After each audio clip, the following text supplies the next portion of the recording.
Sanibonani. Themba ukuthi niyaphila la. Angizoba mude kakhulu angifisi ukuba mude kakhulu. Ngicela ukucheck-a ukuthi ngiyazwakala kuqala bese-ke ngiyaqala ngoba ngifuna ukuthi nje bese ngiphuma kanje.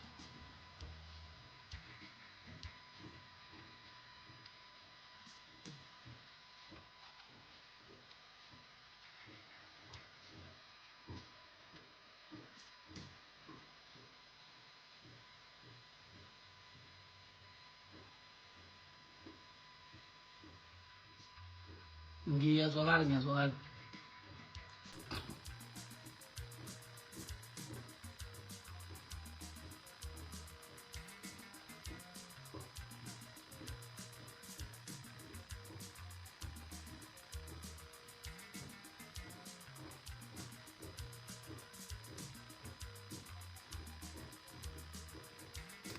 Ngiyazwakala, ngicela ngiphendule ngifuna ukuqala.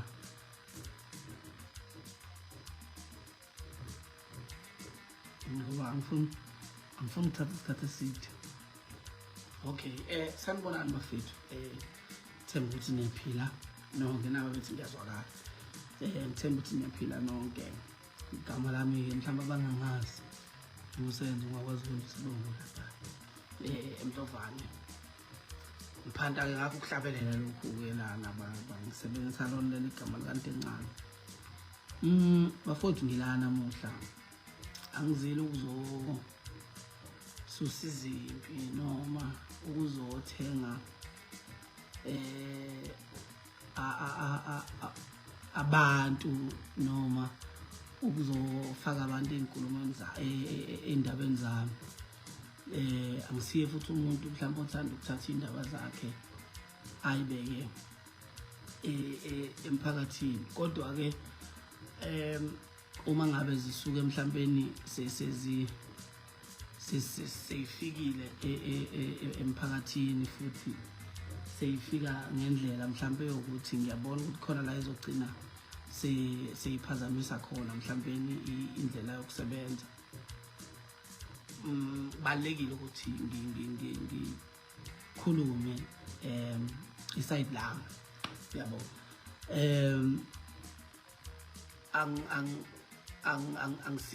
Angisiyeke umuntu ogood mhlawumbe ekukhulumeni noma ekubekeni istory, but ngizozama, yabo.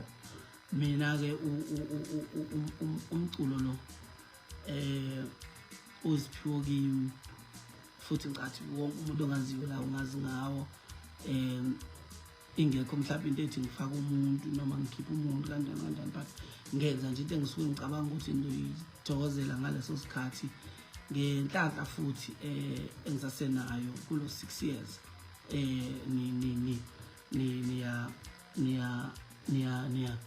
Niyayithokozela. So-ke ilaba futhi into yami angifuni ukuhamba kakhulu. Kunodaba engifisa ukulungisa sidlule kulona.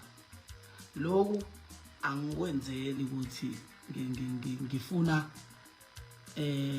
isupport yenu. Angikwenzeli ukuthi ngifuna kube khona umuntu osesayidini lami. Anginamasayidi, angibi la ngikhempini, but ngikwenzela ukuthi uma kwenzeka ngelinye ilanga kuphinda kuvela istory esikanje, mhlawumbe size sifike ekuthenini kunomsebenzi wami olimalayo, ngoba iyenzeka lento nje manje uthola ukuthi mina ngikhiphile album, angikhona ukupromotha kahle album because ngilo ngibona ama comments athi awukwenzi ukuthi into engifuna ukuqala ngicacise, anginayo ingane engayenzele lutho. Mhlawumbe ke siqale la lento qalini kwenzekile ukuthi 2019 ngicela sihambe sonke ke manje ngoba ngihamba nayo ngizoze ngivale futhi ukuthi lento njengoba ngisho ukuthi angiyenzeli, angifuna amasayidi, angenzeli ukuthi into engiyenzayo la ngiyenzela abantu abangiqashayo, abantu abangisupportayo, abantu mhlawumbe ababukela kimi if bakhona, because kuyenzeka mangabe usemehlweni abantu ube nabantu ababukela kuwe, so uma ngabe kunezinto abazizwa ukuthi uyazenza ezingekho right bangaphatheki kahle. 2, eminye imisebenzi esisebenzayo siyasiqashwa abantu besifazane. Akubi kuhle uma bethola ukuthi kubantu besifazane kukhona la ongenzi khona kahle. Kodwa ke into yamilana 2019 uma ngifike emculweni after album yami eyayinengoma uwuthembeni, ngihlangane nabantu abaningi kakhulu ngaleso sikhathi. I think nomama beingane abawu-2 engihlangane nabo ngaleso sikhathi. Omunye wabo uye waya public wathi I think from 2020 yeah ileqala khona 2020 kuze kube manje mhlawumbe isahambe ivele leyo nto enjalo. So ke 2019 hlangane nalentokazi mhlawumbe nokufika ukuthi kuneyinkulumo eyivelayo ngazo. Ngihlangana nayo 2019 bekuDisemba empangeni sinegigi, then sathatha ithombe ngefoni yami kwaba ukuthi uzothi mase vulekele ifoni yakhe bese ngimfonela bese ngithumela ithombe. Hayi nangempela kwaba kanjalo, kanti mhla ka 31 sizoba negigi futhi same place. Benginamagigi amaningi ke mina mhla ka 31 ku 2019. So ngasebenza ke ngangisuka empangeni ngabuyela khona ke empangeni lapho ngangisuka eBhila ngasebenza khona ngo12 because ngangisebenza ngo12 last dance eBhila ngase ngiya empangeni. Mangifika ke empangeni futhi ngangempela ngiyifica intokazi ingilindile ibisisebenzile ilinde ukuthi sibonane. Okay, uma isisebenzile ilinde ukuthi sibonane ayisithi cela ukungiphelezela kumagigi wami okugcina because ngase nginemagigi awu2 eyayisemtuba neyayisolundi. Sihambeke siye emtuba, sisuke emtuba siye olundi ke ila safika sakhathalela khona because kwase kusekuseni safike salala. Wayehamba nomunye usisi angazi mayo cousin wakhe noma wayebani yena intokazi. Ngaseke ngabhukhela igenge le yami engisebenza nayo, ngababhukhela nosisi lo ababehamba naye, ngase ngizibhukhela nami salala because sasodlula thina siye eSodona Bay ngomhla ka1. Okay, bavuke lapho basheshe bahambe babuyele eThekwini. Uma bevuka behamba bebuyele eThekwini siyavuka nathi sibuyele eSodona Bay. Ngixolele ngoba ngifuna ukuyiqala ekuqaleni ngihambe ngeyigaba zokucabana kokuqala nokucabana kwesibili nokucabana kwesithathu kanjalo. Angifisi ukubiza igama lomuntu ngoba angikhulumi ngomuntu la noma mhlawumbe angifisi ukuyithola ngisenkingeni ngelinye ilanga kube ngazi ukuthi ngikhuluma ngamagama abantu. So ke bavuke babuyele eThekwini no-cousin wakhe, mina ngiyeSodona Bay. Uma ngisendleleni eSodona Bay asilalanga ndawonye, ngiyaqosa uphendula comment, asilalanga ndawonye, ngababhukhela indawo ngazibhukhela yami indawo.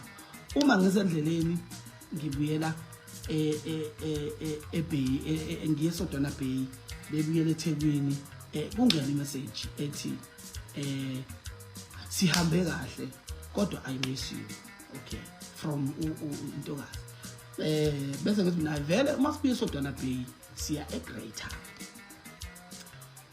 Siya eGreat Town. Uma siya eGreat Town singabonana eGreat Town makuthi anibhizi ngalutho ngalelo langa. Then base bethi hayi singaya eGreat Town. Mina vele eGreat Town ku right because unama fans khona and kune event ngizocela ukulokhuza, ngizocela ukukhulumela ukuthi uma ufike eGreat Town bakufake estage. Ayike nangempela sihambe sifike eGreytown ngenzela njalo ngizama ukuthi story sibe short sifike eGreytown angene sifima sifike eGreytown okay safika base bekade besilindile abantu because nama artist ayesephelile ngimcelele ukuthi angene estage wesaba futhi ngamthetha hayi la unama friends amaningi akuthanda angene estage aperform ngempela futhi ke because waye ne hit enkulu ngalesa sikhathi and abantu bayijabulela kakhulu uma siqeda ukusebenza okay masifika kwakunomngane wami engangazi ukuthi uyifan yakhe ngamcela umngane wami ngizocela ukuthi ungilalisela osise ngihamba nabo ngenxa zokuthi indawo ngithe ngiyabhuka eGreytown amaromo asekho ngeparty sithe masiqeda ukuperforma umngane wami lo engangimcelile ukuthi alokhuze engangimcelile ukuthi amlalise shuthi washeshe wahamba washuthi wafika walala ke endlini because ngathi ngiyamfonela masiqeda ukuperforma angisamthole efonini and kwamele ukuthi ngizame elinye iplan lokuthi abangani bami because basuso yimini eThekwini beze eGreytown kumele ngibalalise ngacela kwenye ifamily esemadimadolo ukuthi ibalalise ngenhlanhla ke yayikhona indlu eyayikhona bahamba bayolala khona ngahamba ngayolala ekhaya uma ngiyolala ekhaya then ekseni ke uma se kulaleze ngiyacheck ukuthi anilale kahle nani sekumele bahambe babuyele eThekwini yila ke abadlula khona ekhaya kithi ukuzobona ekhaya because abangani bami ngeke abangani bami bafike eThekwini baze bafike njalo emakhaya baze bahambe bengabonanga ekhaya so intokazi lengikhuluma ngayo ukwazi ekhaya iyazi kanjalo ukuthi yayihamba nami izosebenza noma ke ekhaya bekunoma nodadewabo uma ke emehlweni vele ube ngasaboni kahle udadewabo ube friendly kakhulu ukuthi uma ngabe ngifika nomngane bekwenzeka ukuthola ukuthi bayaxoxa mhlawumbe bazagcina ethatha amanamba because umuntu obekhonzile ukufona ke udadewabo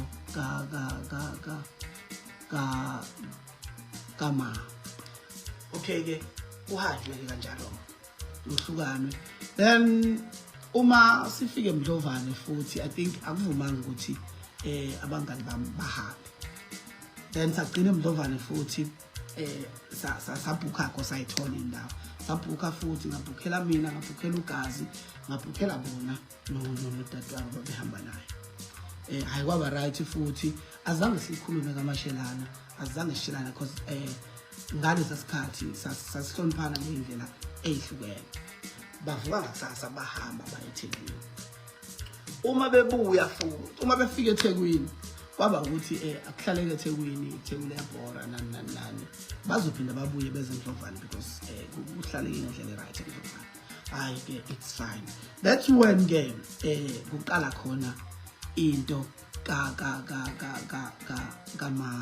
kamajola yabo so maqala into kamajola uJanuary uma kuJanuary qala into kamajola ngifuna ukuyisheshisa ngaze ngimoshela idatha uma kuFebruary kuqala into kamajola ngoJanuary ngoFebruary kunomngane wami oneshow eGoli sahamba saya eGoli I think sahamba wayeneshow ngo14 February mngane wami sahamba kuyiTuesday masifika eGoli hayi zonke izinto eziright nani uma sifika eGoli zonke izinto eziright nani ntambama uma sekuzolalwa kungena ucallback efonini yami khumbula kahle futhi callback wakhona uthi please call Zinhle ila okwakuqale khona ke ukwazana kwami naye personal yokuthi kuvela ukuthi umuntu njani mangena lo callback angicela ukuthi ngibuyele kuwona because uCallback wentombazane ngithi le number ngiyisebenzisa kuma CD cover nawo yonke into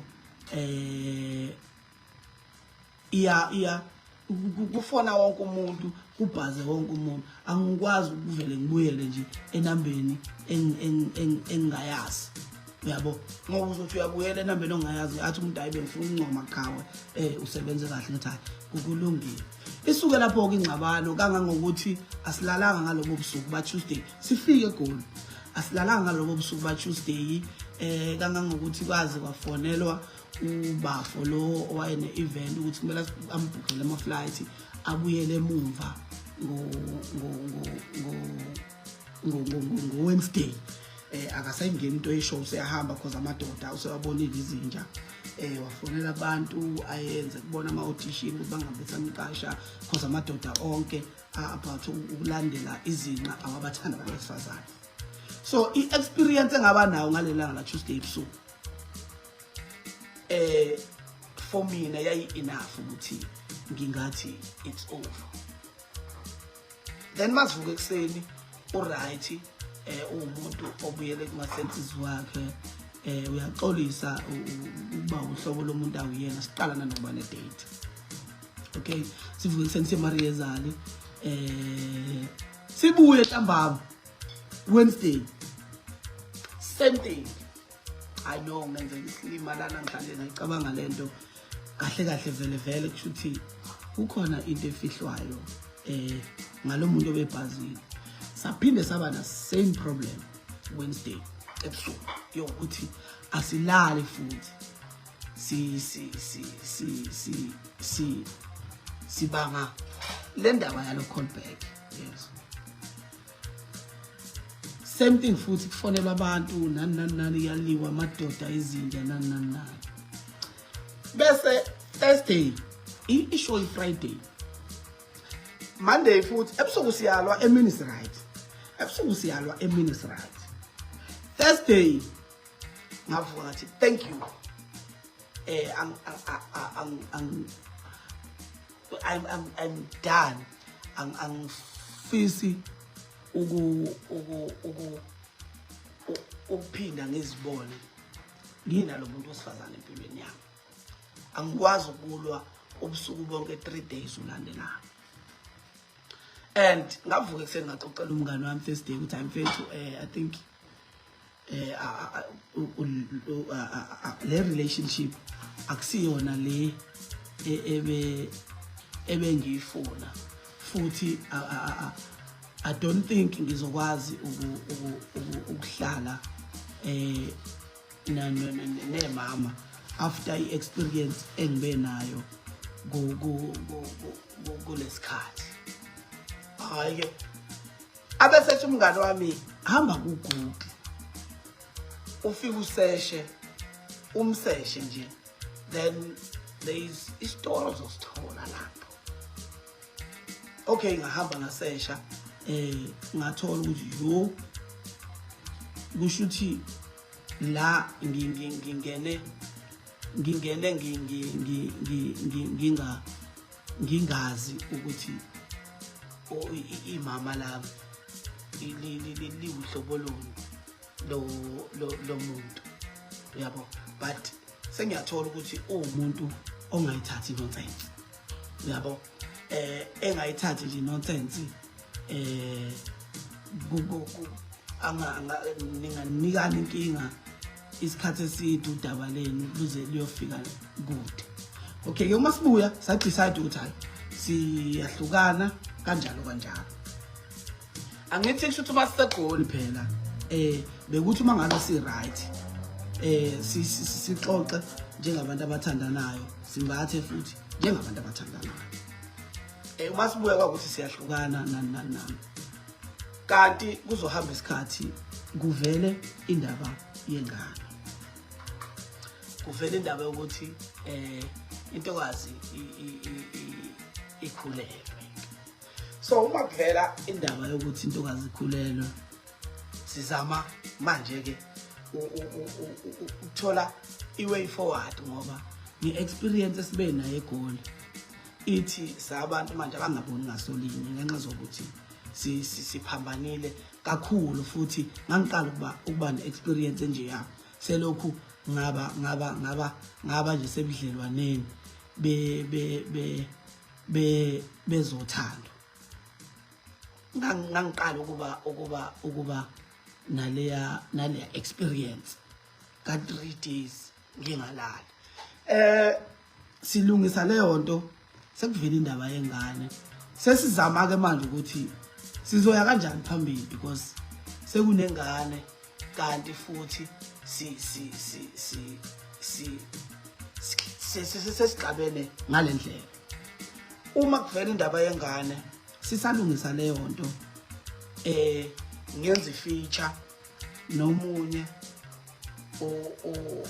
usisi nomunye futhi wabafowethu ocula gospel angizowabiza amagama abantu ngenza ifeature nomunye usisi nomunye wabafowethu ocula gospel then angazi noma intokazi le engangibambisene nayo iyasola ukuthi kukhona into ewumjolo nalo sisi engicula naye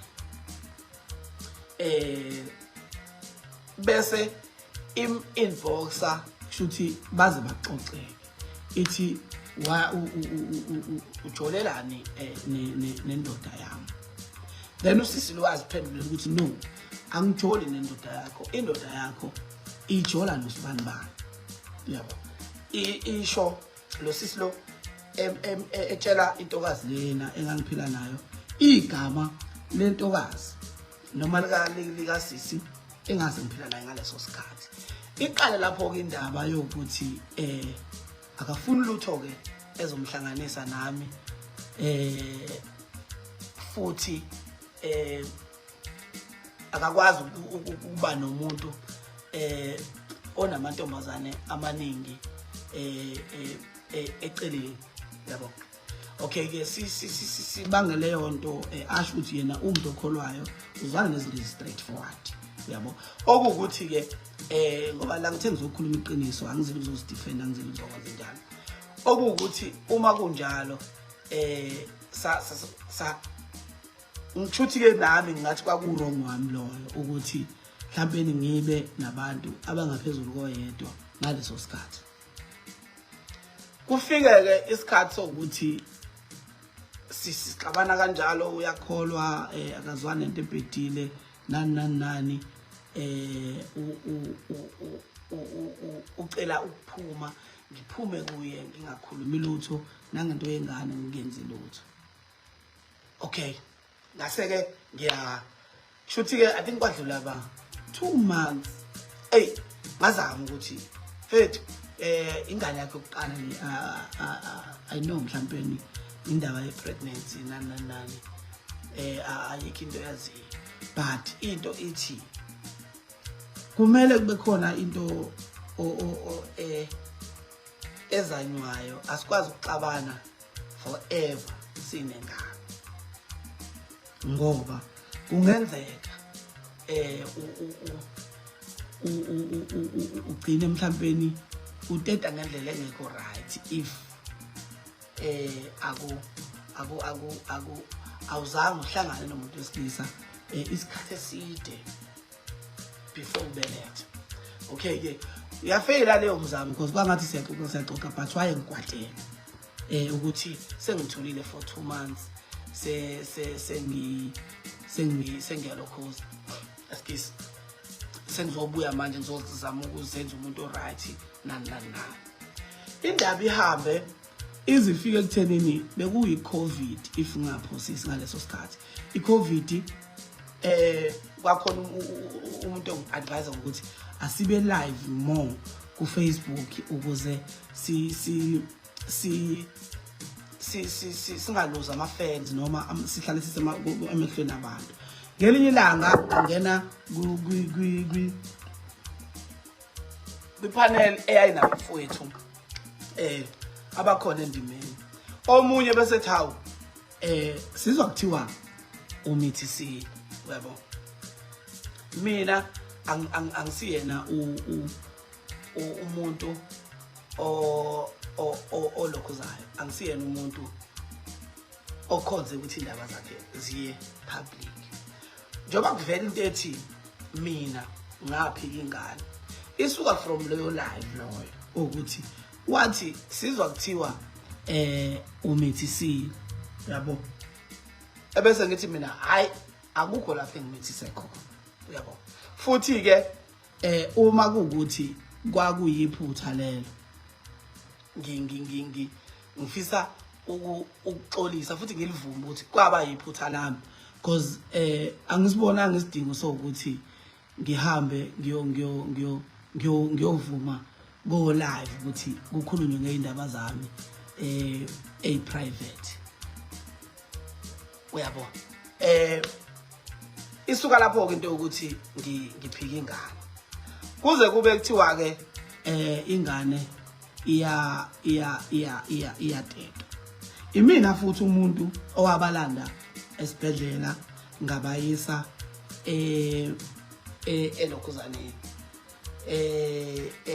endaweni la ababezohlala kuyona.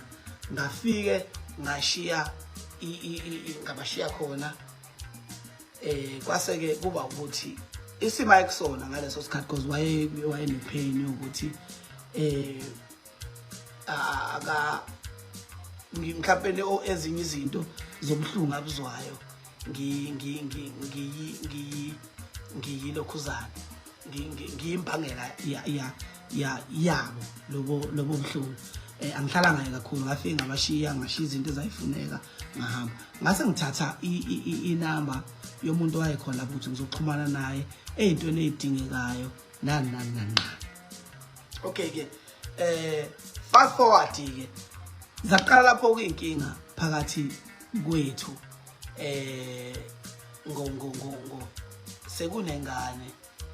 Saqala lapho inkinga zokuthi ke manje asisaboni ngasolinye ngenxa zokuthi sibuyela back kulesa story sokuthi ngimshiye ekhulelwe ekubeni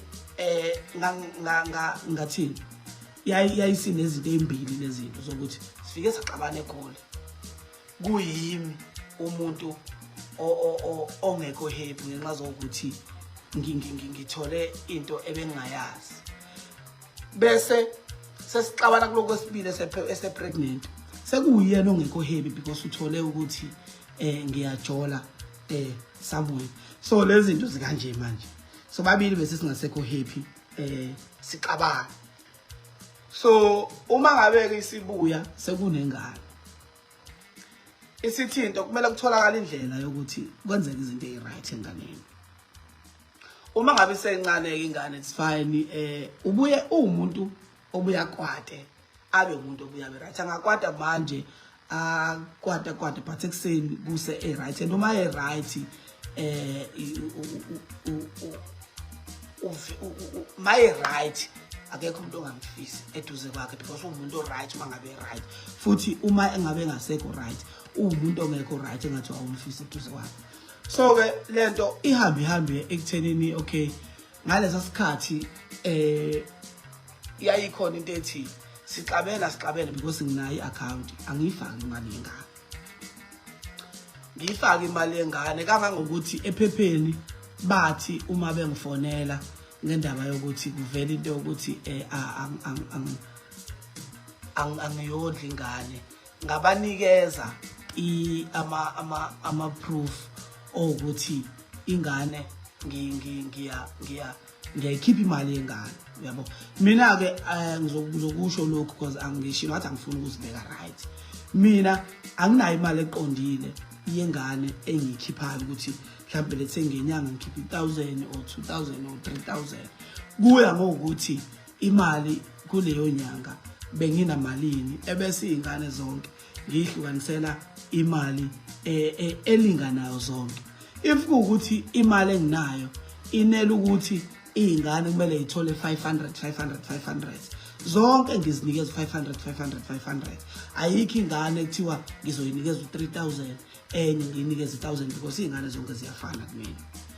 So ke ngabanikeza bephepha i proof yokuthi ngiyayikhipha imali yengane. uma sebebhala ngangitshela bazoyifaka leyo nto bangayibhala uyabo. So ila engabona khona ukuthi ukuchaza nje isayidi lami ngcono ngivele ngiyeke ngoba livela lisebenzi nibona bengithule sonke ke lesi sikhathi. Okay, ihamba indaba izifike ekuthenini sivumelana ngokuthi okay December 2023 ngoba ngifuna ukuyivala lento ingazibe into kakhulu. December 2023 ngangifakela futhi ingane imali ka yempahla zaKhisimusi. Okay, ngebhadi ke likhona ngangenayo imali kahle because ngangade ngishonela umama uyabo. Ngangade ngishonela umama, so ingane ngangifakela ama 3.5 yeah December 2023 ngifakela ama 3.5. Okay, futhi kwaba right bonke babonga because babesi understand isimo sami ukuthi anginayo imali, so imali yengane kaKhisimusi yempahla zaKhisimusi kuzoba ama 3.5. Okay, kwenzeka ukuthi uma kufika kwadlula lapho, makudlula lapho wangifonela ngawo December uyabo, wangifonela ngawo December ngokuthi uneyinamba eziningi. Uma sixabene ngiyablocker afone ngenye, uma sixabene ngiyablocker afone ngenye, uma sixabene ngiyafuya ngiyablocker afone ngenye, uneyinamba eziningi. Wafona ifoni ngayibambisa umuntu. Uma ngabe ifoni ngiyibambisa umuntu yasuka lapha inkinga yokuthi ifoni banje umuntu kanti yena ofonayo uyabona. Ekseni kwasa esekhaya banje ngasesitolo ngokuthi angizwani nokukhuluma futhi angizwani nedrama, ngadlula nje ngangakhuluma naye. Wayesesuka waya enhla komuzi ngasenhla kunoma wengane yami khona lapho. Wasuka waya kama wengane yami elapha ngasenhla. Ngiyafonelwa kuthiwa nangu eselokhuzana, nangu esekhanda inkinga phezulu kama wengane yami. Ngisuka ke futhi ekhaya ngihambe ngiyekhona ngoba ngithi ngiyokhuza leyo nto leyo. Uma ngifika khona okay ngahlangana naye ke esehamba wangivimba endleleni ngenxa ukuthi ngangihamba ngeveni ngagibela udongeni ngadlulela ngale. Uma ngidlula wahlehlela emotweni yami. Ngitshela ngibheke kahle futhi ngizokhuluma iqiniso lodwa. Inhliziyo yami ke yonakala ngaleli langa kangangokuthi ngacishe ngaphakamisa isandla futhi kube kuthiwa mhlawumbe ingane yayingekho. Ngangizosiphakamisa isandla because bese ngimbekezela isikhathi eside. Ngasiza ukuthi kwakukhona ingane okuyona yangikhuza ngayeka. Ngishilo ngathi angifuni ukuyibeka kahle la, ngifuna ukukhuluma iqiniso linje ngoba linjalo. Ukube kuthiwa yayingekho ingane mhlawumbe ngangizoyithola siphunyukile isandla ngoba le yanto yayisingaphezulu kwamandla ami, ngakhuzwa ingane. Okay, kudlule lapho uJanuary ngithi ngifonela umuntu athi nangu uma wengane yakho engicela imali, ethi ucela ngimboleke imali, ingane ayinazo izinto. Ngithi mina ayikulungile khuleka ngizolokhuza. Ebese ngivele ngifaka imali kwi-account yakhe. Angisazi noma yayi1000 noma yayi 1.5 January this year. Cause lo muntu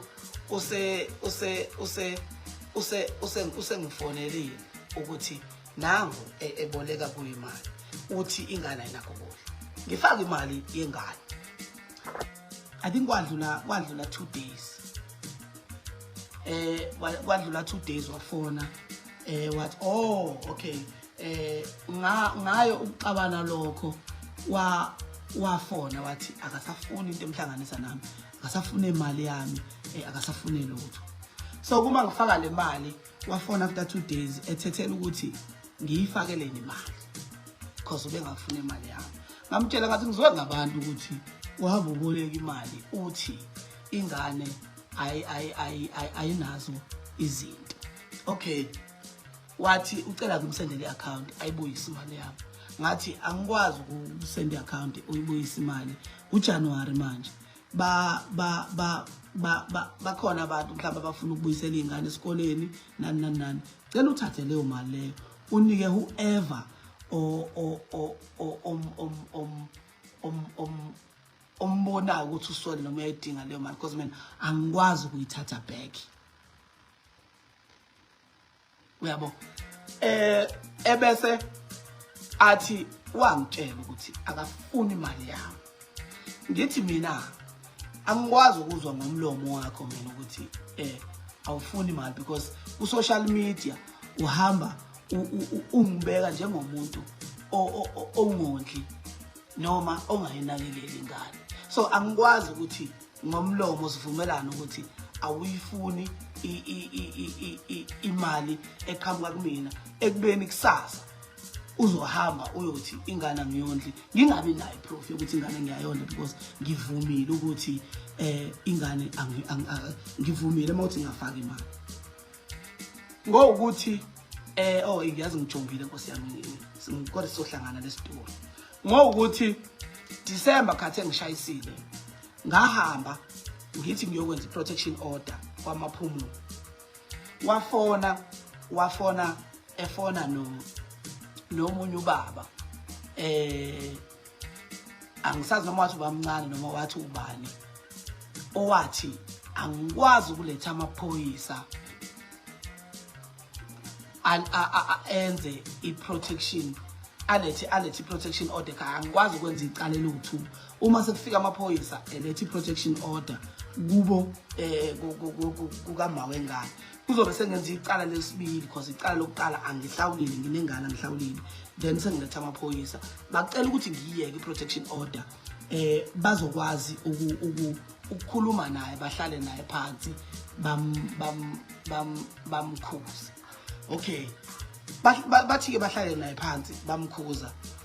Uma ke sekiwa esewahamba wayofaka wayokwenza affidavit yokuthi uyangikhulula ukuthi ngingabe ngisayikhipha imali yengane. Yes, nginayo futhi leyo affidavit. Uma ukuthi ukhona ofuna ukuyibona ukuthi ngoba ngikwazi ukuyisenda la nginayo leyo affidavit yokuthi ngingabe ngisayilokhuza imali yengane. Okay ke fine ngoba sekunento ephuma emaphoyiseni nani. Uma ngikhipha imali yengane, uma ukuthi ingane ngiyinikeza 1.5 yalinganisa, uma ukuthi ngiyinikeza 1.5 ingane zami, ngithatha lo 1.5 wengane le ngiubeke eceleni ukuze uma ngabe usufuneka ngikwazi ukukhipha. So ke lento yagcina isithi sixhumana ngobhuti wami because asisaxhumani thina siyaxabana. Ubhuti wami ufika tshela ubhuti wami ukuthi yini ayidingayo, mina ebese ngiyayihambisa kwamaphumulo ubethumela izingane zakwabo ukuthi zizothatha leyo nto. Uma ishoda ngento besho ukuthi hayi njengamanje ingane ishoda ngo1 no2 no3 no4 no5 ngihambe ngiye kwamaphumulo ngihlangane noyedwa efamilini yakhe bese ithatha lezo zinto lezo. Kwaya ngoJune lo makuvalwe ikole mhlawumbe nisibonile isithombe ngihleli khona nezingane zami. NgoJune ngoba kuvalwe ikole bengivakashise izingane. Askis ngenkinga ke ukuthi ngokusho kwakhe uthi baba nengxabano ekhaya nomndeni wami. Angazi angifuna ukumphikisa futhi nomndeni wami angifuna ukuphikela because ngangingekho uma kuxatshana. Ngokuthi baba nengxabano nomndeni wami wazi wa decide ukuthi ingane ingabe sangena ekhaya. So uma ngivakashelwe izingane okay siyaxhumana ngokwengane kanjalo. Uma ngivakashelwe izingane ngifike esinqumeni sokuthi hey kunezingane ezimbili ezihlala ekhaya zo3 kunezingane zo3 ezihlala ekhaya. So lezi ezivakashile akuzoba bikho fair for lezi ezihlala ekhaya ukuthi zona zihlele ekhaya noma kuvalwe izikole lezi ezisuka ngaphandle zivakashile. Bese ngithi hayi zizohlala iviki elilodwa ekhaya lezi ezivakashile isabona ekhaya bese ngeviki elilandelayo ziyahamba ziye eThekwini. Ngithumela ubhuti wami bafo ngicela ungisiza ungitshelela usisi ukuthi ngihambisa izingane ngizisa eThekwini eholiday uma kuukuthi ku right for yena ngoba la ekhaya azikwazi ukungena. Uma ukuthi ku right for yena ukuthi ingane ihambe eThekwini nalezi ezinye izingane ngizocela ukuthi kuhlanganwe khona eThekwini. Okay abese ethi hayi akafuni uyabona. Okay ke ngikhiphe lezi ezinye izingane zihambe ipheleke leyo trip. Uma kuphela itrip asende I think angazi bakushoda ama cocoa pops nobisi nani ngithi ngizolihambisa ngilihambise. Uma ngilihambisa kungafiki ingane zakubo kufike yena. Uma kufika yena ebese ngiyabhodla ukuthi hey ibhlungu kodwa lento yokuthi izingane mayihlangene enye ayikwazi kuba khona. Ebese kuba ukuthi futhi izingane uma ngabe ngenza izinto kukhona ingane kufanele ihlalise eceleni njalo uyabo. Athi hayi ngiyakukhulula umusho njalo ngiyayi-understand ipain yakho kusasa vuka uyothengela ingane. Hayi ngithi ngiyabonga kakhulu ngihambe ngiye ekhaya ngibuye ngakusasa ngidlule ngimthathe wathi ucela ukuthi sisebenzise imoto eyodwa uzobuya ngama-taxi uma ngabe sebenza. Njengoba ngisho ukuthi uma right uma umntanami uba right yezwa futhi uma engekho right usuke engekho right athi ucela ukuthi sisebenzise imoto yami sihambe ngemoto eyodwa uzobuya ngama-taxi. Hayi ke ngase ngithi okay kulungile sahamba masifike Stenga ekugcina manje ngizoyivala. Uma sifike Stenga sifike Stenga impahla zengane azikho ezi-right ngaleyo ndlela. Sihambe siyibhalile sifike ilapho sakhe sayithola khona impahla zengane right. Sathenga ke impahla zengane ukuthi ngaze ngabona amateku amahle abantu abadala ngawathengela uma umntanami uyabo. Okay I think imali engayispenda lapho close to 7,000 uma sengibala neyamateki akhe. Okay bese I think kudlule 4 or 5 days wafona wathi usekucabange kahle ingane yakhe ayikwazi ukugqoka ama remainder alezi ingane. So ke bafethu akhona yini ama remainder ka 7,000 kanti nginamalini if ukuthi ukuthenga impahla zingane imali engaphezulu ka 6,000 kubukeka as ama remainder. Okay it's fine ngangayinaka leyo nto ngithe ngithi ngafonelwa ekhaya kwathiwa impahla lezi bengiyithengile uyibuyisile uyabo uyibuyisile impahla zisekhaya so ke impahla engangiyithengile zikhona namanje zisekhaya futhi uma enzo oyi1 la kunina labade bengithuka mhlambe naye waxabana nobaba wengane yakhe ongenazi impahla zengane zika Christmas noma eka December because zintsha ongenazi impahla zengane ka Christmas eyifaka usize owodwa ni nalo yasenza ufike ngibheka ukuthi usize bani bengane ngizomupha wona because akukho la ngizozisa khona yiso sisibama abancane banazi izingane but angikwazi ukuthi nginikeze izingane zabo izinto ebengiyithengele ingane yami kungcono ngoba bakhona la abazwelana naye nani engizoziba bona lezi impahla lezi zengane so ke sengiyavala ke ivaleka kanjalo ke into yokuthi sifika futhi la ekuthenini khona kubuyiswe impahla zengane ekade ngiyithengile nani yonke into it's fine ngiyavuma uma kuukuthi angizondli ingane mina nginezingane eyikhona enginazo why inkinga kuyingane yodwa ngayondli engayenzeli lutho for 4 years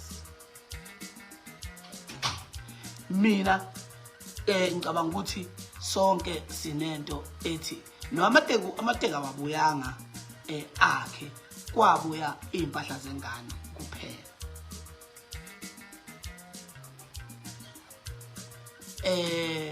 umntana mintombazana I think kunamateka ePhuma kunophaqa bePhuma kunamateka eNike yeah if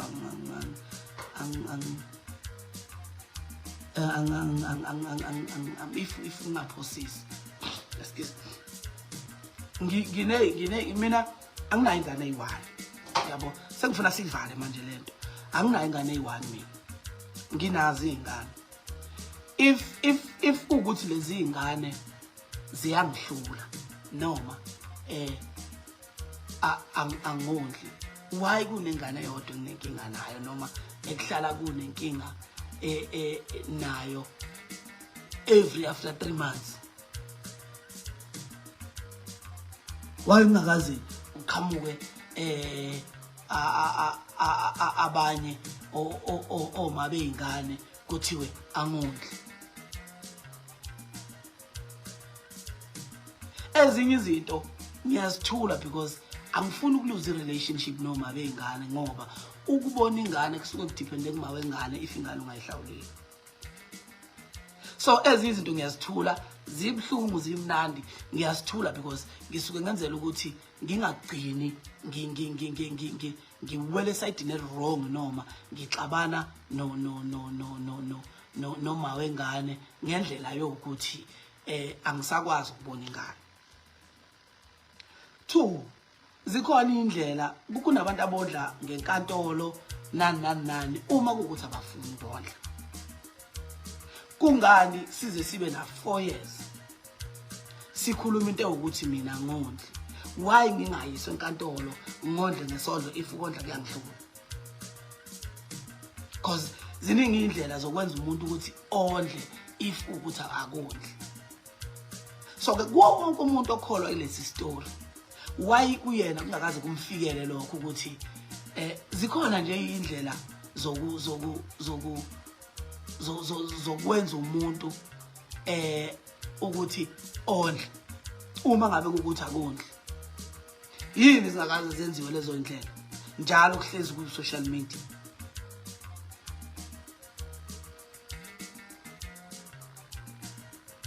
bathi ke gcineni kwakho konke bakhona abantu abakhola lezo story kuukuthi futhi ke nami angeke ngize ngimvimbe umuntu ukuthi akholwe into asuke efuna ukukholelwa kuyona ngaleso sikhathi. Kodwa iqiniso lithi angizidefend la, futhi ngifuna ukuthi senzeni into ethi kusuka namhlanje kuya phambili. Angithi siyasizana la, siyasekana, siyazwelana nani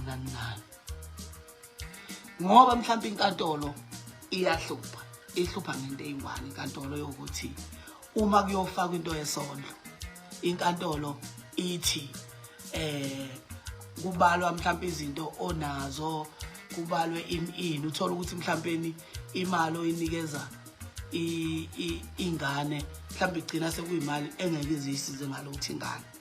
Ngifuna senzeni kanje, kube ukuthi sizobeka imali ekufanele ngiyikhokhe ngenyanga for ingane, ebese siyahamba noma ngakuthiwa akusayile yena, ngizoyenza lento kanje manje ngiyibeke la ukuthi imali yengane ngiyazibophezela mina, ukuthi imali yengane mina ngizoyenza ngenkantolo, mina uzohamba yofaka ukuthi uyayilanda enkantolo noma akayilandi, because leyo kuyibeka mina kumina ayisebenzi.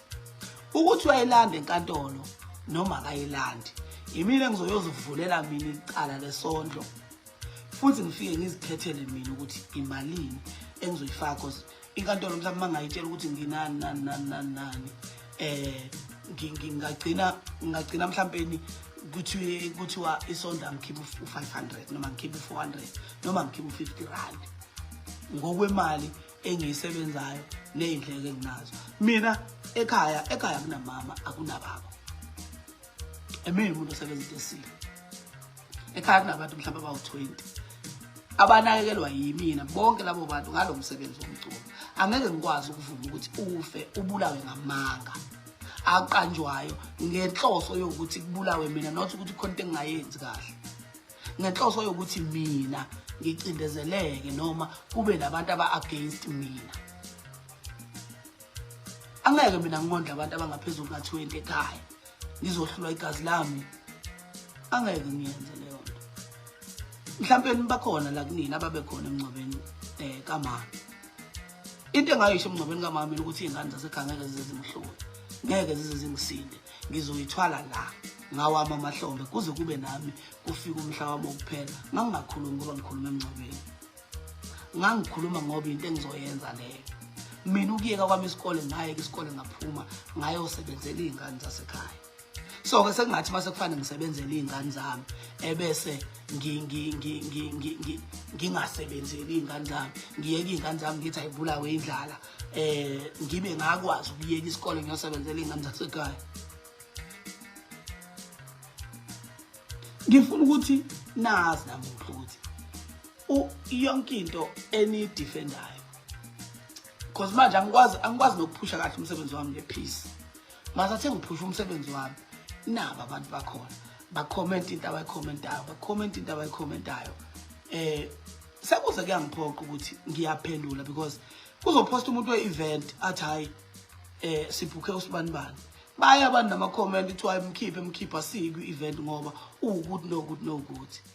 Ekugcineni bese kuphilwa ngane ekhaya. Lezi ezinye-ke mhlawumbe iy'ngane-ke zona ngiyabona cause mhlawumbe ezabanye iy'ngane khona abanemali abakhonayo ukuthi noma ngakuthiwa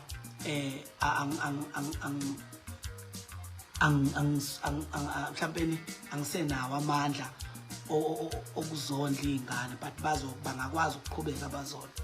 Kukhona-ke laba abangenawo amandla abadiphindele kimi ukuthi uma ngingayifakanga imali yengane ngempela kusuke kunenkinga. So uma ngivuma ukubulala noma ngivumela izinto engizibonayo ukuthi izogcina zibulala umsebenzi wami, kusho ukuthi kwamina anginankinga nokuthi kube khona abantu abalambayo ngenxa yobudedengu bami. Ukuthula bengikuthanda impela, futhi ngiyabahlonipha bonke abantu abebethi angithule, but ekugcineni kwakho konke angikwazi ukuthula into iqhubeka every day. Okwengoma ngibuye ngize ngokwengoma. Okwengoma kuqala manje, that is why ngingakuphendula. Last year kwi-album yami kwakunengoma eyayithi ibhadi eliyinhlanhla. Wayithatha leyo ngoma, wayiqondanisa naye futhi wayenze ngathi ngikhuluma naye. Njengoba namanje futhi kwenzeka ukuthi uthathe one of my songs wayiphendula engathi bengikhuluma naye. So ke izoba nini into yokuthi uma ngiye studio sekumele ngiyicwecwe manje, sekunama message engingasazukwazi ukwadlula noma engingasazukwazi ukucula ngawo ngenxa zokuthi kuzoba nomuntu ozothi iculo liqondene naye. Abamaziyo noma abasaziyo sobabili from ekuqaleni bayazi ukuthi iculo elithi ibhadi eliyinhlanhla, askisi iculo elithi ibhadi eliyinhlanhla walithatha walenzela. Uyabo, njoba namanje futhi sekwenzeka same thing. Okay ke lapho ke anginankinga because angifuni ukuthi ngithi ingoma nani ekhona njengamanje because angeke sithathe lutho ebucikweni bukasisi. Usisi uyiciko and unetalent. Lokho ngicabanga ukuthi abantu abaningi abakungabazi. Namanje futhi I think ngale kwezinto eziningi angifuni ukuthi ngithi ingoma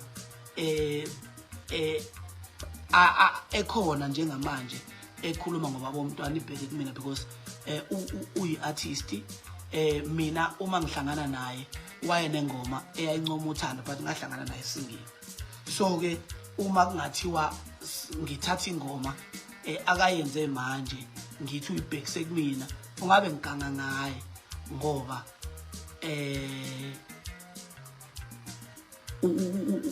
uyiciko ngendlela acikoza ngayo futhi angeke ngimkhethele ukuthi ucikoza ngayiphi indlela. That is why ngi against into ethi ingoma mhlawumbe nephumile ikhuluma ngami because uma ukuthi ngingathi ikhuluma ngami ngabe ngenza iphutha ngoba kaculeli mina, uculela umphakathi, uculela iSouth Africa mhlawumbe nangaphandle kweSouth Africa. So uma kuwukuthi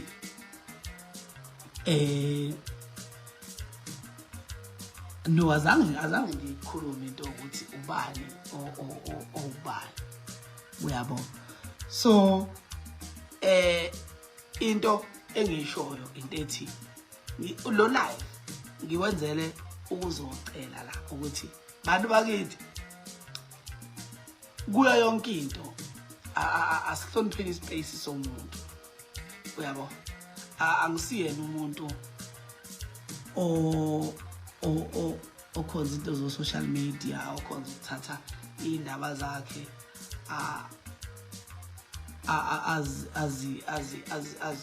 azise emphakathini. But namuhla ngicina ngiyaphoqeleka ukuthi ngizohlala la for i-hour ngichaza ngeindaba zami ngenxa zokuthi ngihloniphile ispace somuntu.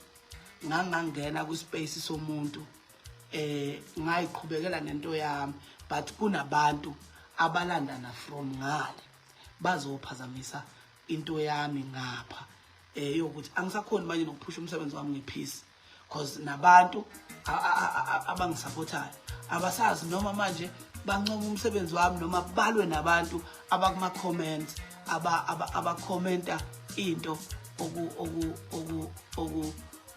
okungesiyo engikhuluma ngayo. So sesivala lento kangangokuthi ngilokhuzile ngize ngagcina ngiphoqeleka ukuyenza i-protection order futhi again kamaphumulo. Uma ngiyenza i-protection order kamaphumulo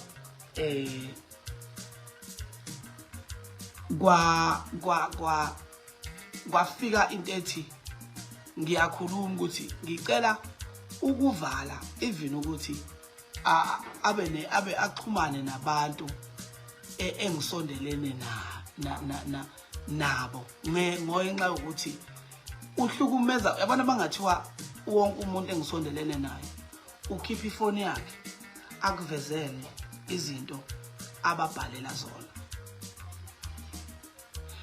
Kunzima manje ukuphila nami ngoba ukuphila nami ungathukwa noma inini kusuka manje futhi ungalali because uma ngabe kuthiwa sesiqalile siyathola khuleka singaqala ngo-11 ebusuku uzulala ngo-3. So kwenzeka ukuthi kunomuntu engiphila naye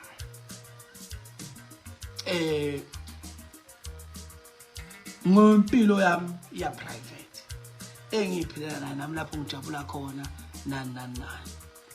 So wathola ukuthi ngiphila nomuntu osibanibani wakasibanibani wangenela kuye mhlawumbe nabona impostile even ku-social media wangenela kuye.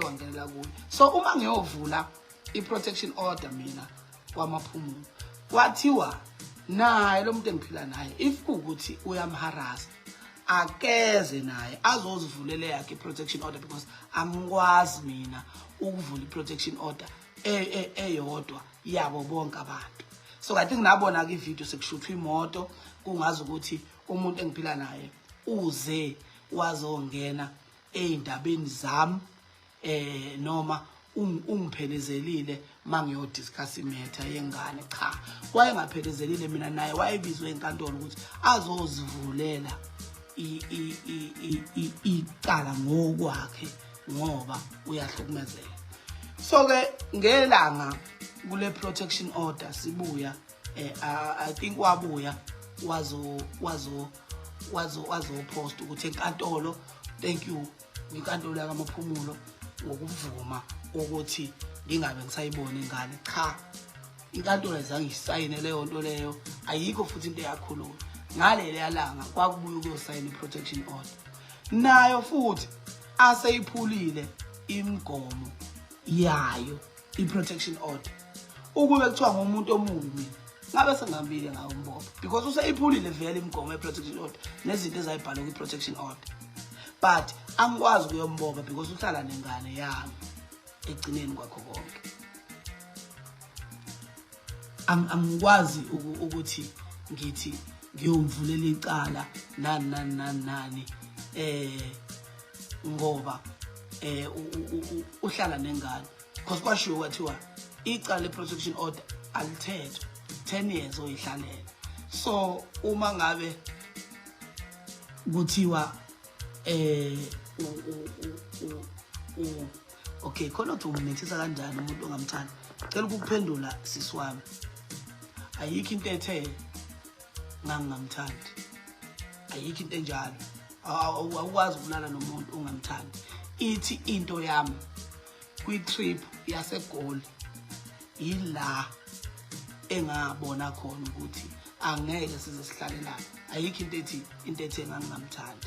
Mawukuthi awuzwanga kahle ngiyaxolela ukuthi phela benisabuya nasemsebenzini nendlebe mhlawumbe beyingakagezeki kahle sisi, ngenzeka kube mhlawumbe ulalele ungakayigezi indlebe wangayithola into engichazile. Ngishilo ukuthi ayikho into ethe ngangamthandi, ngithe into eyenzeke eGoli iyona eyenza ukuthi kuze kufike la ekuthenini khona siyahlukana ngeindlela. So-ke sesivalile manje kuyo yonke into. Ngifuna ukuthi sengihamba nje nizoba khona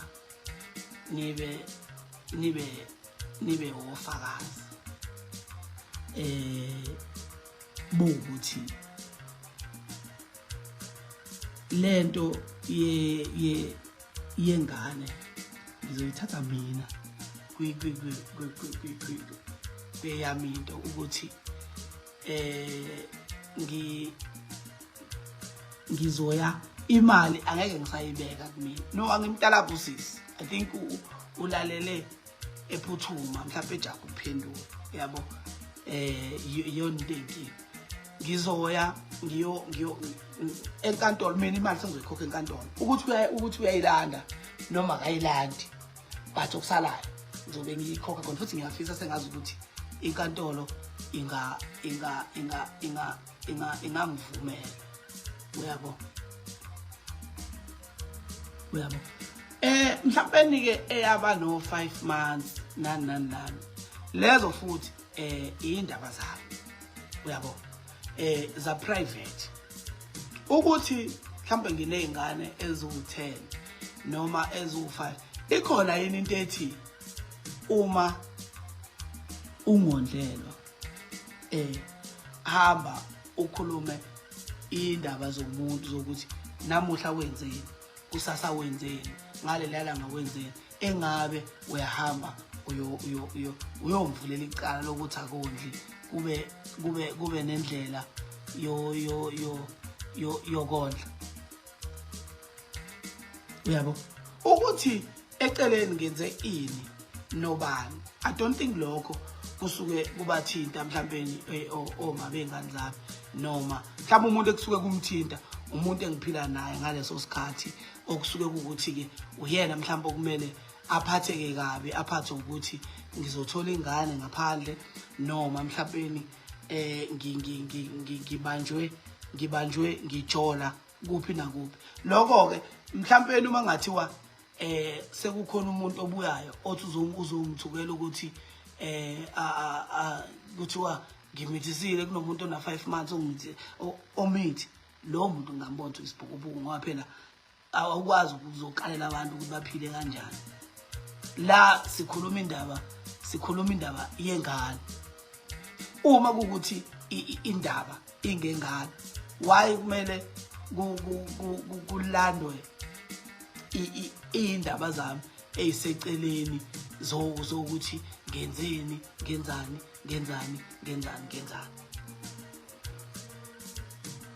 uyabo. So ke bafethu ngicela ukuvalelisa ngibonga kakhulu kunini benikho bese futhi ngiyayisho lento ukuthi la bengazile ukuzofuna isayidi lenu futhi bengazile mhlawumbe uzoqala izimpi nani njengoba ngishilo ukuthi into mhlawumbe ngizoyichaza kunina ingoma ethi ibhade leyinhlanhla yayingabhekile kumuntu.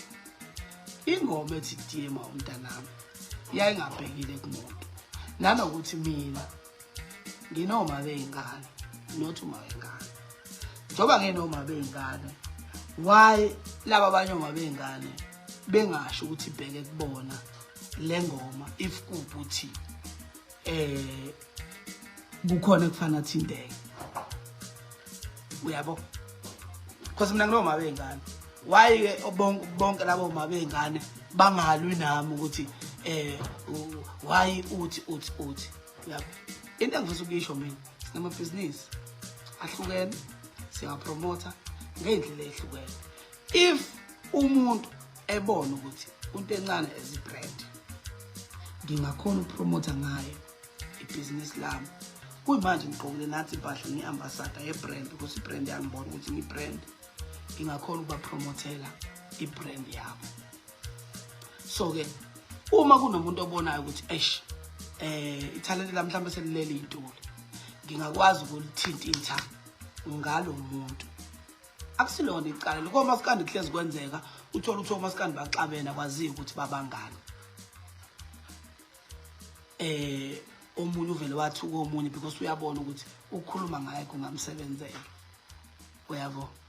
So ke njengamanje cela ukuvalelisa kunina ngisho futhi ukuthi ayikho ingoma engiagainst yona especially mangabe mhlawumbe kusuke kuthiwa ithinta umuntu engimaziyo ngiyangifisa ukuthi ibe successful into yakhe kangangokuthi mina sengathatha isinqumo sokuthi ngoba idrama angizwani nayo i-event mangabe isuke inayo umama womntwana angiyi kuyona leyo event yabo ngine event esasitenga kule weekend siya kuyona mhla ka16 bangibhuko sibakhona ngabatshela ukuthi ngoba sangibonile iposter ukhona ngizocela ukungayi mina ningangiqashi ngibonile ke futhi kuna event engiqashwe kuyona bese ngiyivumile ibooking yakhona ekwamaphumulo ngomhla ka26 nayo futhi ngizobabhalela abantu bakhona ngicele ukuphuma kuyona ngoba internet drama ngizwana nayo ngiziphilela nje impilo yami engiyiphilayo ngizenzele lokho engikwenzayo ukuthi ngimithise 8 9 10 11 12 impilo yami leyo so nabo ngizobabhalela futhi ngibacela ukuthi hayi ngicela ukuphuma kule event because angifuni bakhiphe yena ngoba yena uhlala nengane uma isuke sebenza usuke sebenzela ingane so angikwazi ukuthi ngithi akaphume kwi-event kungcono kube yimini umuntu ophumayo kwi-event uma ngabe ukuthi sibabili ngiyozama ngenye indlela because ngiyasebenza nani ngoba into engisuke ngiyibalekela usuke ngibalekela ukuthi kube ne drama so ke siyabonga abafethu nisale kahle ofuna impahla lezi yawo ngizobheka ukuthi impahla zini ebese ngikwazi ukuthi ngimnikeze ngizobheka osize ngimnikeze umuntu ozokwazi ukuyithola ayithande then sizoyithatha from lapho ngizowushiya lo live la ngizowusave ngoba angeke ngiphinde ngikhulume into ekhulunywa ngami ethinta ingane uyabo and enye into ke ethi uma ngabe sikhuluma makuthiwa lezi zinto engizisho la zingamanga nginawo wonke ama-proof wazo zonke lezi zinto engisho la nginawo wonke ama-proof wazo bathi uma kuthiwa hayi kuphuma indaba zami ukuthi ngijole nobani ngajola nobani ngiyindoda phela ngeke ngihlale ngingajoli lokho ke ngesikwazi ukubhalekela wonke umuntu emhlabeni uyajola wonke umuntu emhlabeni uyajola ajola naye kuvela ingane makuvela ingane ingaveli mayivela ngicabanga ukuthi wonke ama-gender ngeke kwenzeke kuba yikho i-gender enomuntu oney'ngane ey'hlukene kubantu abahlukene so ke akuyonto esingathethana ngayo leyo izinto esiyifica endleleni uma siphila good night ingane zakwethu lale kahle ngiyabonga kakhulu ngesikhathi senu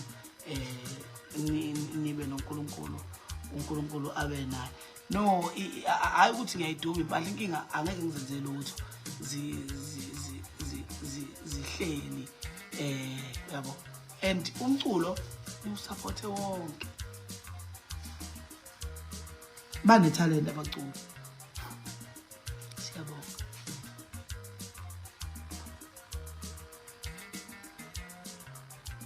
angijabo yonke ngisho ngicela uphendula comment usibelesele ukuthi ngithisi impilo yami leyo isihlangana lapho leyo nto nokuthi angondli uyabo impilo ukuthi ngijola nobani ihlangana lapho nokuthi angondli impilo yokuthi ngimithisile ihlangana lapho nokuthi angondli impilo yokuthi ngimithise bani ihlangana lapho nokuthi angondli because lo muntu engimmithisile sizoxoxa naye phela indaba yengane ukuthi ngiyilungisa kanjani indaba yengane yabo impilo yokuthi ngijole nabantu abawu10 ngizoxoxa nemama nami ukuthi manje mama ungixolela kanjani ukuthi sengijole nabantu abawu10 uyabo isuke sekuyinto embili engahlangani lezo ukuthi umithisile nani wenzeni